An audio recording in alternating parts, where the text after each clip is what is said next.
வணக்கம் நண்பர்களே. இசை விசால் சீரியல் செம பரபரப்பாக போயிட்டு இருக்குன்னே சொல்லலாங்க. பரபரப்பான கட்டத்தில் நம்ம சுபத்ரா வீட்டுக்கு அசோக் குமார் வந்து அடியெடுத்து வைக்கிறாங்க. எல்லாத்துக்கும் பயங்கர ஷாக். இது யார் ஆர்த்தி எடுத்து அம்மா வரவேற்காங்களே அப்படின்னு வந்து அந்த இடத்துல வந்து நம்ம தேவகி வந்து கேட்குறாங்க. என்ன மருமகளே இது யார் அப்படின்னு வந்து சொல்லிடுறோம். அத்தை இதுதான் உங்கள் மூத்த பேரே அசோக் குமார் அப்படின்னு வந்து சொல்கிறாங்க. ஒரு கட்டத்தில் என்ன மூத்த பேரனா அப்படி எப்படி அப்படின்னு வந்து நம்ம தேவகி பாட்டி கேட்க, மித்ரா டாக்டர் தான் எனக்கு வந்து பிரசவம் வந்து பார்த்தது. அவங்க வந்து இவன் கொஞ்சம் வீக்காக இருந்ததுனால அவங்களே எனக்கு தெரியாமல் வந்து வளர்த்துருக்காங்க. நான் வந்து உயிரோடு இல்லை அப்படின்னு நினச்சிட்டு இருந்தேன். ஆனால் இப்போ இடையில தான் ஒரு வாட்டி என்னை கூப்பிட்டு வந்து சர்ப்ரைஸ் சொன்னாங்க. நான் இவனை பார்க்கணுன்னு காவல் இருந்தேன். அந்த நாள் வந்துடுச்சு. இது நம்ம பேரன் அப்படின்னு வந்து அந்த இடத்துல வந்து தேவகி பாட்டிக்கு செம சந்தோஷம். ஒட்டுமொத்த குடும்பமும் சந்தோஷப்படுது. ஆனால் இதில் நம்ம சுபத்ரா வந்து வர்ஷினி தலையில் இடியை இறக்காங்கன்னு சொல்லலாம். ஏன்னா வர்ஷினியை பார்த்து இந்த பாரு நீ என் வீட்டு மருமகனி நான் சொன்னேன்ல, அதுக்கு காரணம் இருக்குது.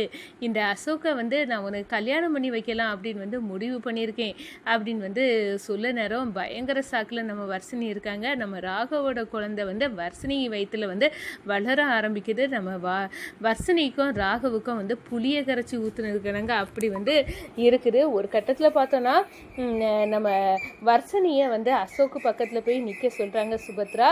நம்ம சுபத்ரா வந்து அத்தை சொல்கிறாங்க. ஆனால் நம்மளுக்கு வந்து இவருக்கு பக்கத்தில் கூட நிற்கிறதுக்கு ஒரு மாதிரி இருக்குது அப்படின்னு வந்து நம்ம வர்ஷினி ஃபீல் பண்ண. நீ இப்போ வந்து கண்டிப்பாக உன்னோட மனசை நான் புரிஞ்சுக்கிட்டேன். கண்டிப்பாக அத்தைக்கிட்ட நான் பொறுமையாக சொல்லி ராகவும் உன்னவையும் சேர்த்து வைப்பேன் அப்படின்னு வந்து நம்ம இசை வந்து வர்ஷினிக்கிட்ட வந்து ஆறுதல் சொல்கிறாங்கங்க. அதை பற்றி தான் இந்த வீடியோக்குள்ளே பார்க்க போகிறோம். அதுக்கு முன்னாடி சேனலுக்கு லைக் அண்ட் சப்ஸ்கிரைப் பண்ணுங்கள் ஃப்ரெண்ட்ஸ். பக்கத்தில் இருக்க பெல் ஐக்கானையும் கிளிக் பண்ணுங்கள். அப்போ தான் நான் போடுற ஒவ்வொரு வீடியோவும் நோட்டிஃபிகேஷனாக உங்களுக்கு கிடைக்கும். வாங்க ஃப்ரெண்ட்ஸ் வீடியோக்குள்ளே போகலாம். ஃபஸ்ட்டு எடுத்த உடனே பார்த்தோன்னா ஒரு செம அதிரடியான பரபரப்பு கட்டம் தான். பரபரப்பான கட்டத்தில் தான் நம்ம சுபத்ரா வந்து நம்ம பாஸ்கர் வந்து கேட்குறாங்க, என்ன எதுக்காக நீ மூத்த மருமக ஸ்ரீஜா இருக்க நேரம் நம்ம இசையை வச்சு வந்து அந்த பிள்ளைக்கு பேர் சொல்ல விட வச்ச அப்படின்னு வந்து சொல்ல நேரம் எல்லா இடமும் நீ இசையை மட்டம் தட்டுவா. ஆனால் இப்போ மட்டும் இசைக்கு மேலே உனக்கு அவ்வளோ பாசம் எங்கேருந்து வந்து சுபத்ரா அப்படின்னு வந்து சொல்ல நேரம் எனக்கு வந்து இசைக்கு நான் பண்ண துரோகத்தை என் மனசுக்குள்ளே நினச்சி எனக்கு அப்படி வந்து குத்தல் எடுக்குதுங்க அப்படின்னு வந்து ஒரு கட்டத்தில் நம்ம சுபத்ரா சொல்கிறாங்க. அப்படி என்ன துரோகத்தை நீ இசைக்கு பண்ணிட்ட சொல்லு அப்படின்னு வந்து கேட்குறாங்க. இந்த சைடு நம்ம ஸ்ரீஜா தான் ஒளிஞ்சு நின்று இங்கே நடக்கிற ஒட்டு கேட்கறதுல வந்து கெட்டிக்காரிங்கன்னு சொல்லலாம். அதே மாதிரி மறைஞ்சு நின்று இந்த நம்ம ஸ்ரீஜா வந்து ஒட்டு கேட்க ஆரம்பிச்சிட்டாங்க. இங்கே பாஸ்கர்கிட்ட நம்ம சுபத்ரா பேசுகிறேன். இந்த பாருங்கள், நான் ஒரு சாமியார்கிட்ட நான் வந்து எல்லா விஷயத்தையும் நம்ம வீட்டில் உள்ள பிரச்சனைகளை சொல்ல நேரம் அந்த சாமியார் வந்து இப்போ ஜோசியர் வந்து ரெண்டு வருஷமாக அவங்க சின்ன மருமகளும் மகனும் வந்து சேர்ந்து வாழக்கூடாது அப்படின்னு வந்து இசையும் நம்ம விசாலும் சேர்ந்து வாழக்கூடாது, அது அவங்களுக்கு நல்லதில்லை, உயிருக்கே ஆபத்து அப்படின்னு வந்து அந்த இடத்துல சொன்னாருங்க.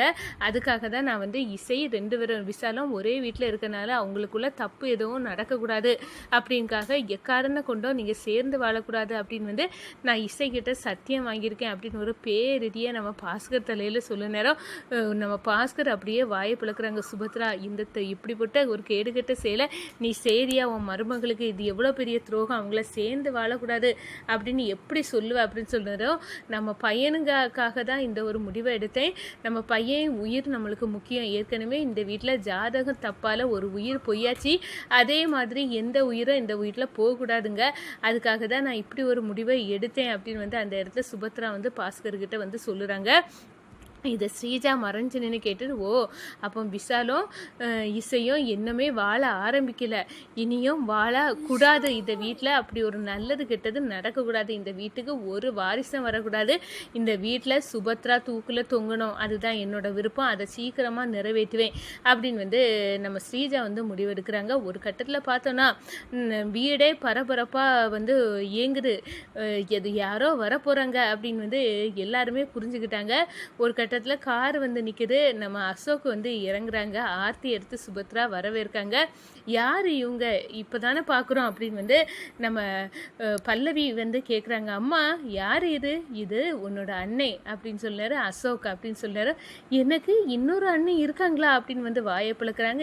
இந்த சைடு புரியலை சுபத்ரா, நீ சொல்லு இது யார் அப்படின்னு வந்து நம்ம தேவகி பாஸ்கரோட அம்மா வந்து கேட்குறாங்க. அப்போ தான் இந்த பாருங்க அத்தை, இது உங்கள் மூத்த பேரே வந்து அசோக். நான் அப்போ மூத்ததாக வந்து குழந்தை உண்டாயிருந்தேன், பிள்ளை பிறக்க நேரம் பிள்ளை உயிரோடு இல்லை அப்படின்னு வந்து எனக்கு தகவல் சொன்னாங்க. ஆனால் இவன் கொஞ்சம் வீக்காக இருந்திருக்கான். நம்ம குடும்பத்தில் அப்படி ஒரு பிள்ளைனால நம்ம கஷ்டப்படக்கூடாதுன்னு எனக்கு பிரசவம் பார்த்த மித்ரா டாக்டர் அவங்க அந்த பிள்ளைய வந்து யூஎஸ்ஏயில் எனக்கு தெரியாமல் வந்து கேர் பண்ணி அங்கே தான் இந்த இவனை வந்து வளர்க்கக்கூடிய எல்லா ஃபெசிலிட்டியும் இருந்துச்சு. அங்கே கொண்டு வச்சு கேர் பண்ணி வளர்த்துருக்காங்க. இப்போ இவன் நார்மல் லைஃபுக்கு வந்துட்டான். அப்போது உனக்கிட்ட ஒப்படைக்கலாம் அப்படின்னு வந்து எனக்கு வந்து கால் பண்ணி சொன்னாங்க. ரொம்ப சந்தோஷப்பட்டுறேன். இப்போ வந்து நம்ம வீட்டுக்கு நம்ம அசோக் வந்து சேர்ந்தாச்சு. இது உங்கள் மூத்த பேரன் அப்படின்னு சொல்ல நேரம் ஒட்டுமொத்த குடும்பமாக சந்தோஷமாக இருக்காங்க. நம்ம சுபத்ரா நேரடியாக வந்து நம்ம வர்ஷினி கிட்ட வராங்க. என்ன வர்ஷினி, நீ என்ன பார்க்குற? இந்த அத்தை நான் என்றைக்குமே கொடுத்த வாக்க மீற மாட்டேன். இந்த பாரு, நீ இந்த வீட்டோட மருமகனே நான் வந்து வாய்க்கு குளிர வந்து சொன்னேனே, அதை நிறைவேற்ற போகிறேன். ஏன்னா இந்த அசோக்கை நீ தான் வந்து கல்யாணம் பண்ண போகிற. நீ இந்த வீட்டோட மருமக தான் வர்ஷினி. உனக்கு கண்டிப்பாக வந்து இந்த வீட்டில் எல்லா உரிமையும் இருக்குது அப்படின்னு வந்து அந்த இடத்துல சொல்ல நேரம் நம்ம வர்ஷினி சந்தோஷப்படுவாங்கன்னு நம்ம சுபத்ரா சொல்லாங்க. ஆனால் வர்ஷினிக்கு வயிற்றுல புளியை கரைச்சி ஊற்றுனது கணங்காக இருக்குது. ஏன்னா நம்ம ராகவோட குழந்தை வர்ஷினி வயிற்றுல வளருது. அவங்க பார்க்குறாங்க, சாக்காராங்க. ஐயையோ என்ன இது அத்தை இப்படி சொல்லுறாங்க, அவங்க படுற சந்தோஷத்தை நான் பார்த்தா அவ்வளோ இதாட்டு இருக்குது. ஆனால் நான் எப்படி சொல்லுவேன், உங்கள் பையன் கூட நான் வாழவே தொடங்கிட்டேன். நீங்கள் இன்னும் வந்து ராகவோ நானோ வந்து ஜஸ்ட் ஃப்ரெண்டுன்னு நினச்சிட்டு இருக்கீங்க. அவர் கூட நான் வாழ்ந்திருக்கேன் அப்படின்னு வந்து அந்த இடத்துல என்ன ராகவை மறக்க முடியாது, ராகவுக்கும் என்ன மறக்க முடியாது. இதை எப்படி நான் புரிய வைப்பேன் அப்படின்னு வந்து நிற்கிறேன்னா நம்ம இசை வந்து வர்ஷினியை பார்க்குறாங்க. நம்ம வர்ஷினிக்கு மனசு துடிக்கிறது இசைக்கு தெரியுது. கவலைப்படாத வர்ஷினி, நான் அத்தைக்கிட்ட புரியும்படி சொல்லி உங்கள் ரெண்டு பேர்த்தையும் சேர்த்து வைக்கிறது என்னோட பொறுப்பு, ராகவையும் உன்னையும் அப்படின்னு வந்து அந்த இடத்துல நினைக்கிறாங்க. ஆனால் நம்ம சுபத்ரா கிட்ட அவங்க வந்து நம்ம வர்ஷினி அவங்க சந்தோஷத்தில் நம்ம எதுவுமே இடைஞ்சல் பண்ணக்கூடாது அப்படின்னு வந்து மௌனமாக இருக்காங்க. ஒரு கட்டத்தில் பார்த்தோன்னா நம்ம ராகம் வந்து கிட்ட வர்ஷினி, இந்த பாருங்க நம்ம தாமரிக்க உங்கள் அம்மா இப்படி ஒரு ஸ்கெட்சை போட்டு புதுசாக அசோக்குனே அவங்க பையனே கூட்டிகிட்டு வந்திருக்காங்க. ஆமாம், இப்படி ஒரு அன்னை எனக்கு இருக்குது, இன்றைக்கி தான் தெரியும். ஆனால் இது நல்ல விஷயந்தான். ஆனால் நம்ம 2 வருஷத்துக்கு வாழ்க்கையிலையும் இப்படி வந்து வந்துட்டே ஒன்று அப்படின்னு வந்து அந்த இடத்துல நம்ம 2 பேரும் பிரியக்கூடாது அப்படின்னு வந்து நினைக்கிறாங்க. ஒரு கட்டத்தில் பார்த்தோன்னா நம்ம ஸ்ரீஜாவுக்கு பயங்கர சந்தோஷம். இந்த வர்ஷினி நம்மளுக்கு இடைஞ்சலாக இருந்தால் இப்போ அவளுக்கு வந்து அசோக்குனி ஒரு பையனை வந்து சுபத்ராக்க பையனையே வந்து கொண்டு விட்டுருக்கா. அவனுக்கு வந்து கல்யாணம் பண்ணி கொடுக்க போகிறா. இவ இனி அவன் வாழ்க்கையில் வரமாட்டா. அது ஒரு நல்ல விஷயந்தான். ஆனால் இந்த சுபத்ராவுக்கு இப்படி ஒரு பையன் எப்படி இருந்தா அப்படின்னு வந்து அந்த இடத்துல நம்ம ஸ்ரீஜா இவனும் நம்ம பழிவாங்க திட்டத்தில் ஒருத்தந்தான் அப்படின்னு வந்து முடிவு எடுக்கிறாங்க. இந்த சைடு பார்த்தோன்னா எப்படியாவது வந்து அம்மாட்டுக்கு புரிய வைக்கணும், நம்ம 2 பேரும் சேரணும் அப்படின்னு வந்து ராகவும் நம்ம வர்ஷினியை வந்து முடிவெடுக்கிறாங்க.